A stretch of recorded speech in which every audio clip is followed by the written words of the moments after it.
사회 산림 자원 개발 전문 인력 양성 교육 프로그램 물류 운송. 먼저 이번 시간의 학습 목표와 내용을 살펴볼까요?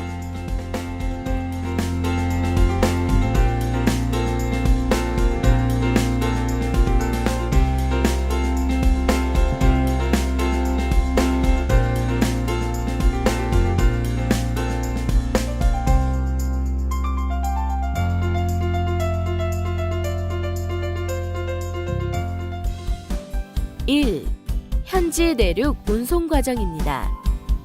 현지 바이오매스 조립목 벌채 및 운송 과정은 모두 6단계로 진행됩니다. 첫째, 벌채 작업입니다. 벌채 작업 후 벌채목 집재 및 운제 작업을 하고 벌채목 토막 작업이 이어집니다. 이후 벌채목 상차 작업 및 운송 과정이 이루어지고 마지막으로 벌채목을 공장에 하차하는 작업을 진행합니다. 운송 과정의 예시로 목재 펠릿 스마랑 육상 운송비를 살펴보도록 하겠습니다. 조림지에서 스마랑 펠릿 공장으로 여기에서 원목을 목재 펠릿으로 가공하여 스마랑 국제 항구로 이동하는 과정입니다. 각각의 거리는 40km, 15km이며 이에 해당하는 한 트럭당 비용, 적재량, 톤당 단가도 살펴볼 수 있습니다. 2.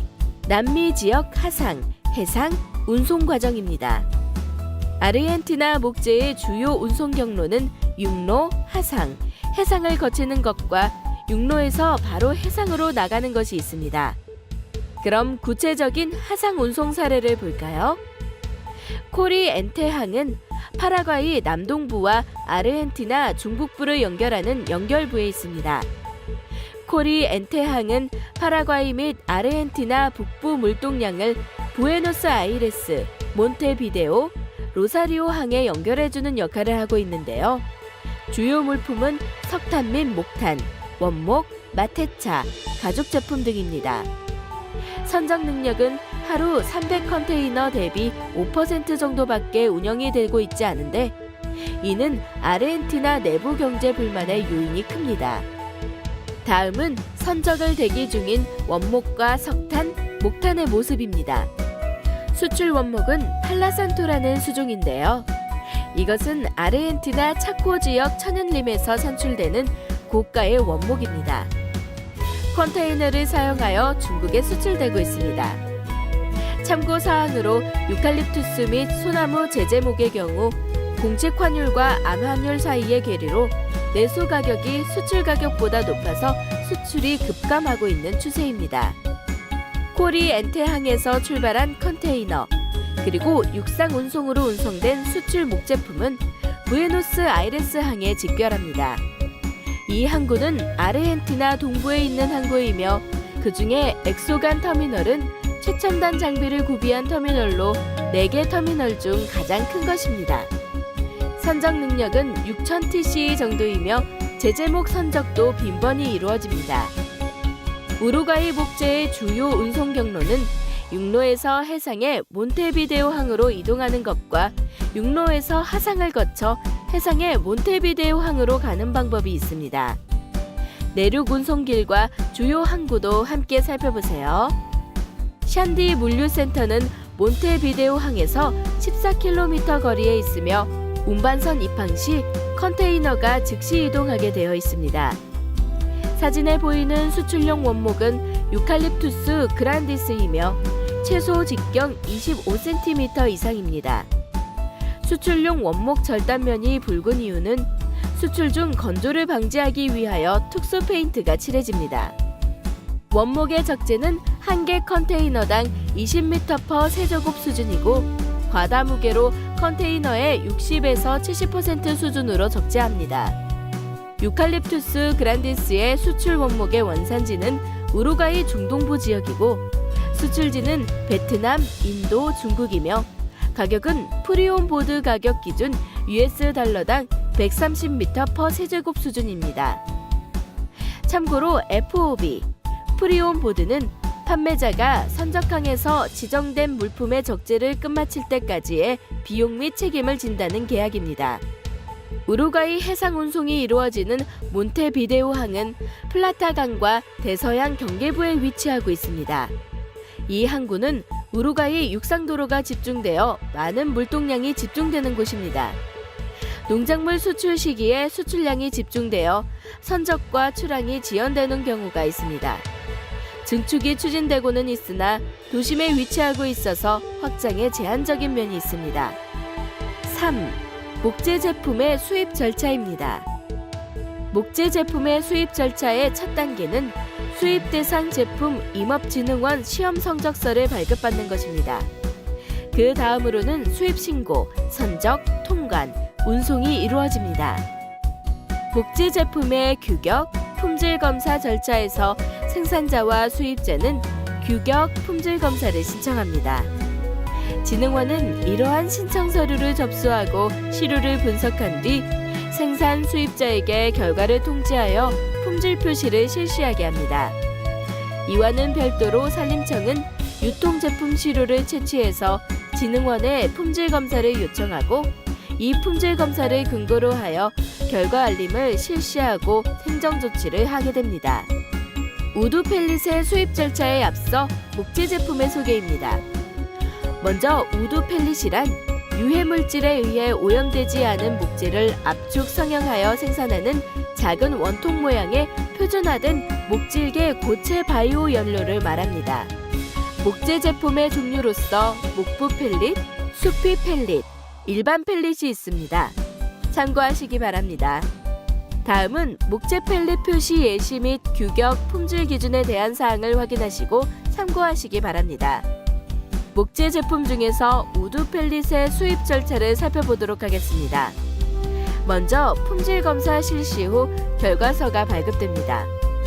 다음으로 수입 신고와 선적이 진행되는데요. 선적 시에는 구비 사항들을 갖추어야 합니다.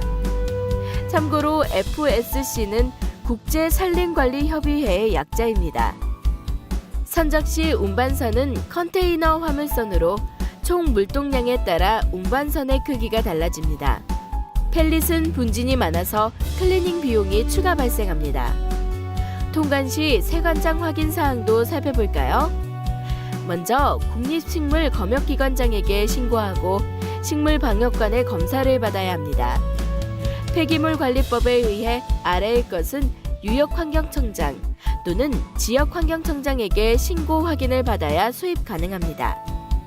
폐목재류는 폐기물의 국가 간 이동 및 그 처리에 관한 법률에 의해 유역환경청장 또는 지역환경청장의 허가 확인을 받아야 수입 가능합니다. 통관 부분에 있어서 우드칩과 동일합니다. 국내 도착 후 운송 시에는 컨테이너로 운반 트럭에 이송하여 운송을 합니다. 두 번째 목재 제품은 우드칩입니다. 우드칩이란 연료로 사용되는 칩으로서 연소 및 가스화 등 에너지 생산을 위한 고안된 기계를 이용하여 목재를 작은 크기의 조각으로 분쇄함으로써 제조된 생산물을 그 형상에 따라 목재 연료칩과 혹으로 구분할 수 있습니다. 목재 연료칩 표기 예시를 참고해 주시기 바랍니다. 앞에서 언급한 목재 연료칩에 대해서 알아보겠습니다. 목재 연료칩이란 산림사업 및 임산업에서 생산된 원목 및 산림 부산물을 이용하여 디스크와 드럼식 지퍼 등과 같은 장비를 이용하여 비교적 일정한 형상으로 생산한 연료이며 수피를 포함하거나 포함하지 않을 수 있습니다.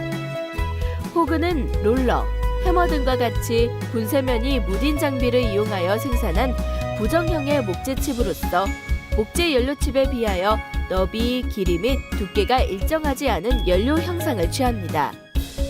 호그 표시 예시 또한 참고하시기 바랍니다. 그렇다면 우드칩의 수입 절차는 어떻게 진행될까요?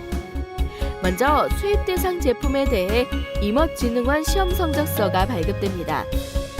이후 수입 신고가 진행되고 선적도 진행됩니다. 선적 시에는 구비 사항을 갖추어야 하는데 컨트리 오브 오리진 원산지 증명과 하나세안 FTA 원산지 증명서 등을 갖추어야 합니다. 구비 사항을 살펴보고 목재칩의 신고 품목 HS 코드도 확인해 보세요.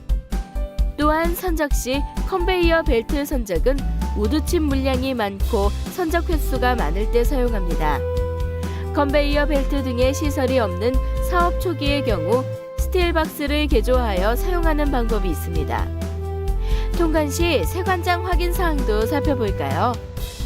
먼저 국립식물검역기관장에게 신고하고 식물방역관의 검사를 받아야 합니다. 폐기물관리법에 의해 아래의 것은 유역환경청장 또는 지역환경청장에게 신고 확인을 받아야 수입 가능합니다. 폐목재류는 폐기물의 국가 간 이동 및 그 처리에 관한 법률에 의해 유역환경청장 또는 지역환경청장의 허가 확인을 받아야 수입 가능합니다.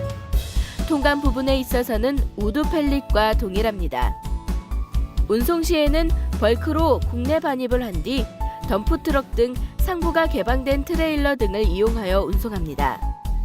또한 우드칩은 특정 규격의 컨테이너나 벌크로 운반할 수 있도록 개조된 트레일러나 덤프트럭으로 운반됩니다. 현지 인리에서는 현지 사정에 따라서 육상 운송 방법을 결정합니다. 운반선은 컨테이너 화물선, 벌크선, 우드칩 전용선 등이 있습니다. 대형 우드칩 전용선 사용 시 선적량은 약 26,000톤으로 운반비 절약이 가능합니다. 연료용 우드칩의 광양항 수송선 1회 선적량은 17,000톤이며 자체 컨베이어 시스템으로 하역합니다. 3. 목재 제품의 수입 절차입니다. 또한 인도네시아 현지의 고려사항으로는 무엇이 있을까요? 첫째, 건기 우기에 따른 생산 시스템이 필요합니다. 우기에는 토양 상태, 집재 방법, 건조 방법 등 건기와는 차별되어야 하며 건조를 위해 야외 야적 시에도 방화 등의 리스크가 존재하기 때문에 유의해야 합니다. 또한 창고의 저장은 우기의 경우 목재 부식 등의 문제가 발생할 수 있습니다. 둘째, 노동자 인건비의 상승입니다. 자카르타와 스마랑 모두 오름세이며 생산 단가 절감을 위해서는 이에 대한 대책 마련이 필요합니다. 셋째, 기계화의 필요성입니다. 현재 인력 작업으로는 한계가 있으며 이에 따라 기계화 여부의 조사 및 연구 진행이 필요한 실정입니다. 특히 우드칩은 국내 반입 시 현장 치핑을 통하여 운송비 절감을 실현해야 하므로 이를 위해서는 현장 조제 장소에 대한 공간 마련이 필요합니다.